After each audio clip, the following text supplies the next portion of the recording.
അപ്പോൾ നമ്മുടെ മിക്സ് ഇവിടെ റെഡി ആയിട്ടുണ്ട്. അപ്പോൾ ഈ മിക്സ് നമ്മൾ നന്നായിട്ടൊന്ന് കൈകൊണ്ട് തന്നെ നന്നായിട്ടത് കുഴച്ച് നന്നായിട്ടൊന്ന് ഈവനാക്കി എടുക്കണം. എന്നിട്ട് അത് നമ്മൾ ഉരുട്ടി ഷേപ്പ് ചെയ്തെടുത്താൽ നമ്മുടെ അരിയുണ്ട ഇവിടെ റെഡിയാകും കേട്ടോ. ഹായ് നമസ്കാരം, welcome back to taste and tales with Sudha. നിങ്ങളെല്ലാവരും സുഖമായിരിക്കുന്നു എന്ന് വിശ്വസിക്കുന്നു. അപ്പോൾ ഇന്ന് നമ്മൾ നോക്കുന്നത് ഒരു നല്ല ഈസി ആയിട്ട് ചെയ്തെടുക്കാൻ പറ്റുന്ന അരിയുണ്ടയുടെ റെസിപ്പിയാണ് കേട്ടോ. അപ്പോൾ അതിന് വേണ്ടി ഞാനിവിടെ 1 കപ്പ് അരി എടുത്തിട്ടുണ്ട്. ഈ അരി നമ്മൾ വീട്ടിൽ ചോറ് വെക്കുന്ന സാധാരണ അരിയാണ് കേട്ടോ. അപ്പോൾ ഇതിനെ ഇനി നമുക്ക് നന്നായിട്ടൊന്ന് കഴുകിയെടുക്കാം. അപ്പോൾ അരിയെല്ലാം നന്നായിട്ട് കഴുകി ഞാൻ ഇതുപോലൊരു പ്ലേറ്റിൽ ഇട്ട് വെച്ചിട്ടുണ്ട്. ഇതിനകത്ത് വെള്ളമൊക്കെ ഒന്ന് നന്നായിട്ട് ഡ്രൈ ആകണം കേട്ടോ.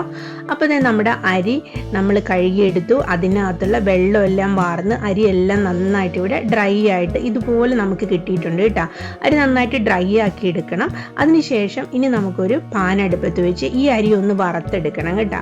അപ്പോൾ ഈ അരി വറുത്തെടുക്കുമ്പോഴത്തേക്ക് നമ്മളിത് കൈ വിടാതെ തന്നെ നിന്ന് ചിക്ക് കൊടുത്ത് വറുത്തെടുക്കണം കേട്ടോ. അല്ലെങ്കിൽ ചിലപ്പോൾ ഇത് നന്നായിട്ട് കരിഞ്ഞു പോവുകയും അപ്പോൾ നമ്മുടെ ആ അരിയുണ്ടയുടെ ടേസ്റ്റൊക്കെ തന്നെ അങ്ങ് മാറിപ്പോകും കേട്ടോ. അപ്പോൾ ഈ അരിയൊക്കെ വറന്ന് വരുന്ന സമയത്തെ നമ്മുടെ ഈ ചാനൽ നിങ്ങൾ ആദ്യമായിട്ട് കാണുവാണെങ്കിലും ഇതിനകത്ത് വീഡിയോ ഒക്കെ നിങ്ങൾക്ക് ഇഷ്ടമാകുന്നുണ്ടെങ്കിൽ നമ്മുടെ ചാനലിനെ ഒന്ന് സപ്പോർട്ട് ചെയ്യാൻ ഓർത്തേക്കണേ. പിന്നെ വീഡിയോ ഇഷ്ടമാവുകയാണെങ്കിൽ ഇതിനെ ലൈക്ക് ചെയ്യാനും സബ്സ്ക്രൈബ് ചെയ്യാതെയാണ് കാണണമെങ്കിൽ ഇതിനെ ഒന്ന് സബ്സ്ക്രൈബ് ചെയ്ത് സപ്പോർട്ട് ചെയ്യാനും ഒക്കെ ഒന്ന് ഓർത്തേക്കണം കേട്ടോ. അപ്പം നമ്മുടെ അരിയെല്ലാം ഇവിടെ ഏകദേശം തന്നെ റെഡിയായി വരുന്നുണ്ട് കേട്ടോ. അപ്പം നമ്മൾ ഈ സമയത്ത് ഇതിനെ നന്നായിട്ട് തന്നെ ഒന്ന് ഇളക്കി കൊടുത്തുകൊണ്ടിരിക്കണം. തീ നമുക്ക് ഈ സമയത്തൊന്ന് ചെറുതാക്കി വെക്കുകയും ചെയ്യാം കേട്ടോ. അപ്പം നമ്മുടെ അരിയൊക്കെ ഇവിടെ റെഡി ആയിട്ടുണ്ട്. ഈ പരുവത്തിലെത്തുമ്പോൾ നമുക്ക് സ്റ്റൗവിൻ്റെ തീയെ കംപ്ലീറ്റ് അങ്ങോട്ട് ഓഫ് ചെയ്യാം കേട്ടോ. ഇനി നമുക്കിതിനെ ഇതുപോലൊരു പാത്രത്തിലേക്ക് ഒന്ന് എടുത്ത് മാറ്റി വയ്ക്കാം കേട്ടോ. ആ പാനിൽ തന്നെ ഇരുന്ന് അത് പിന്നെ ഇങ്ങനെ കരിഞ്ഞു പോകും കേട്ടോ. അതുകൊണ്ടാണ് ഞാൻ പാത്രം മാറ്റി വെക്കുന്നത്. ഇനി ഇതിൻ്റെ ചൂടൊന്ന് നമുക്ക് ചെറുതായിട്ടൊന്ന് ആറിയിട്ട് വേണം നമുക്കിതിനെ ഒന്ന് പൊടിച്ചെടുക്കാം കേട്ടോ. അപ്പോൾ ഇത് നമ്മുടെ അരിയുടെ ചൂടൊക്കെ ആറിയിട്ടുണ്ട്. നമ്മൾ ഇതിനെ ഒരു മിക്സിയുടെ ജാറിലേക്ക് ഒന്ന് ഇട്ട് കൊടുക്കുന്നുണ്ട് കേട്ടോ. ഞാൻ ആദ്യം ഇങ്ങനെ പ്ലേറ്റിൽ നിന്ന് ഡയറക്റ്റ് ഇടാമെന്നാണ് വിചാരിച്ചത്, പക്ഷേ അത് പാളിപ്പോയി. അതുകൊണ്ട് ഞാനൊരു കപ്പിനകത്തേക്ക് ആക്കി അത് രണ്ടാമത് മിക്സിയുടെ ജാറിലേക്ക് ഇട്ട് കൊടുക്കുവാണ് കേട്ടോ. ഞാനൊക്കെ ചെറുതായിരുന്ന സമയത്ത് അമ്മയ്ക്ക് ഇങ്ങനെ അരി പൊടിച്ച് ഉരലിട്ട് അരിയെന്ന് ആദ്യം പൊടിച്ച് പിന്നെ അതിനകത്ത് തേങ്ങയിട്ട് പിന്നെ അതിനകത്ത് ശർക്കര ഇട്ട് ഇടിച്ച് ഇതിങ്ങനെ യോജിപ്പിച്ച് അങ്ങനെ വരും കേട്ടോ. അപ്പോൾ നമ്മളൊക്കെ ചെറുതായിരുന്നപ്പോൾ താഴെ ഇരുന്ന ആ ഉരലിനകത്തേക്ക് ഇത് സൈഡിലേക്ക് ഇങ്ങനെ കൂട്ടിയിട്ട് കൊടുക്കലായിരുന്നു നമ്മുടെ ജോലി കേട്ടോ. ഇപ്പോൾ പക്ഷേ നമുക്ക് ഉരലൊന്നും ഇല്ലാത്തത് കൊണ്ട് ഇതുപോലെ നല്ല ഫൈനായിട്ട് നമ്മൾ ആദ്യം അരി ഇങ്ങനെ പൊടിച്ചെടുക്കും. അതിനുശേഷം നമുക്ക് ശർക്കരയൊക്കെ ചേർത്ത് കൊടുക്കാം. അപ്പോൾ ശർക്കര ഞാനിവിടെ ഒരു 3/4 കപ്പ് ശർക്കര പൊടിയാണ് ചേർത്ത് കൊടുക്കുന്നത്.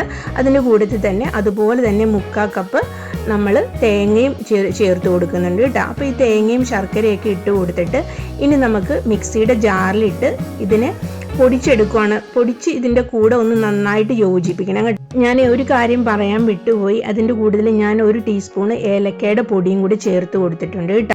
അപ്പോൾ ഇതെല്ലാം കൂടി മിക്സിയിൽ ഇട്ട് കൊടുത്ത് ഞാൻ ഒരു പ്രാവശ്യം ഇതിനെ ഒന്ന് അടിച്ചെടുത്ത് കൊണ്ടുവന്നിട്ടുണ്ട് കേട്ടോ. അപ്പോൾ ഇത് നമ്മളെല്ലാം കൂടി ഇങ്ങനെ അടിച്ചെടുക്കുമ്പോൾ ഇതിങ്ങനെ സൈഡിൽ ഇങ്ങനെ പിടിച്ച് വരും കേട്ടോ. അപ്പോൾ അത് 2-3 പ്രാവശ്യം നമ്മളൊന്ന് മിക്സി തുറന്ന് ആ സ്പൂൺ കൊണ്ട് ഒന്ന് ഇളക്കി കൊടുത്ത് വീണ്ടും ഒന്ന് ഇതുപോലെ പൊടിച്ചെടുത്ത് അങ്ങനെ ഒരു 2-3 വട്ടം നമ്മൾ ചെയ്യുമ്പോഴാണ് അത് എല്ലാ സ്ഥലത്തും ഒന്ന് മിക്സായി നല്ല റെഡിയായി വരുന്നത് കേട്ടോ.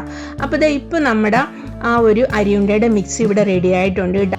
ഈ സമയത്ത് നിങ്ങൾക്ക് വേണമെങ്കിൽ ഇതിനകത്തേക്ക് 1 ടീസ്പൂണ് നെയ്യ് ഒഴിച്ചു കൊടുക്കാം. എന്നിട്ട് ഇതിനെ നമുക്ക് നന്നായിട്ടൊന്ന് കൈകൊണ്ട് തന്നെ മിക്സ് ചെയ്തെടുക്കണം കേട്ടോ.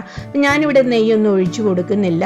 നമ്മളിത് കൈകൊണ്ട് തന്നെ നന്നായിട്ട് ആ ഒരു ചെറിയ ചൂടിൽ തന്നെ കൈകൊണ്ട് തന്നെ നന്നായിട്ടൊന്ന് കുഴച്ചെടുക്കണം കേട്ടോ. കൈകൊണ്ട് കുഴച്ചാലേ അത് നന്നായിട്ട് കുഴഞ്ഞ് എല്ലാം നല്ല സെറ്റായിട്ട് വരുള്ളൂ കേട്ടോ. ഞാനിതിനെ നന്നായിട്ട് കൈകൊണ്ട് ഇവിടെ കുഴച്ചെടുക്കുന്നുണ്ട് കേട്ടോ. അപ്പോൾ ഇത് നമ്മുടെ പൊടി ഇപ്പം എല്ലാം കുഴച്ച് റെഡി ആയിട്ടുണ്ട്. ഇനി നമ്മൾ ഇതിനെ പാകത്തിന് കയ്യിൽ വെച്ച് നമ്മുടെ ആ ഒരു ഷേപ്പിൽ ഉരുട്ടിയെടുത്താൽ മതി കേട്ടോ. വലുതായിട്ടോ ചെറുതായിട്ടോ എങ്ങനെയാണെന്ന് വെച്ചാൽ ഞാനിവിടെ അധികം വലുതാക്കി എടുത്തിട്ടില്ല. പിന്നെ എൻ്റെ ആ ഒരു ഉണ്ട ഷേപ്പൊന്നും ശരിയായിട്ടില്ല. അതുപോലെ ഇതേപോലെയൊക്കെ എന്നെക്കൊണ്ട് പറ്റുള്ളൂ. ആ ഒരു ഷേപ്പിൽ ഞാൻ റെഡിയാക്കി വെച്ചിട്ടുണ്ട്. പക്ഷേ ഇത് നല്ല അടിപൊളി ടേസ്റ്റി ഒരു സാധനമാണ് കേട്ടോ. അപ്പം നമ്മുടെ ആ 4 മണിയുടെ ആ ഒരു ചായയുടെ കൂട്ടത്തിലെ ഈ മഴക്കാലത്ത് നിങ്ങളെല്ലാവരും ഒന്ന് ട്രൈ ചെയ്ത് നോക്കണം കേട്ടോ.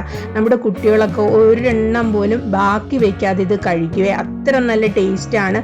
പിന്നെ ബെസ്റ്റ് പാർട്ടെന്ന് പറയുന്നത് ഒരുപാട് ചേരുവകളൊന്നും വേണ്ടെന്നാലും പെട്ടെന്ന് തന്നെ നമുക്ക് ആ ചായ തിളയ്ക്കുന്ന ഒരു സമയത്ത് ഇത് ചെയ്തെടുക്കാനും പറ്റും.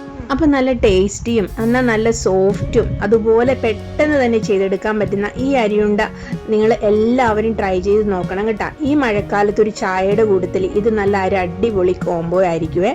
പിന്നെ ഇത് നമ്മൾ 2 ദിവസം നമ്മൾ പുറത്ത് വെക്കാൻ പറ്റി ഇത് ഉണ്ടാക്കി കഴിഞ്ഞിട്ടുണ്ടെങ്കിൽ 3-ാമത്തെ ദിവസം നമ്മൾ ഇതിന് ഫ്രിഡ്ജിൽ എടുത്ത് വെക്കണം കേട്ടോ.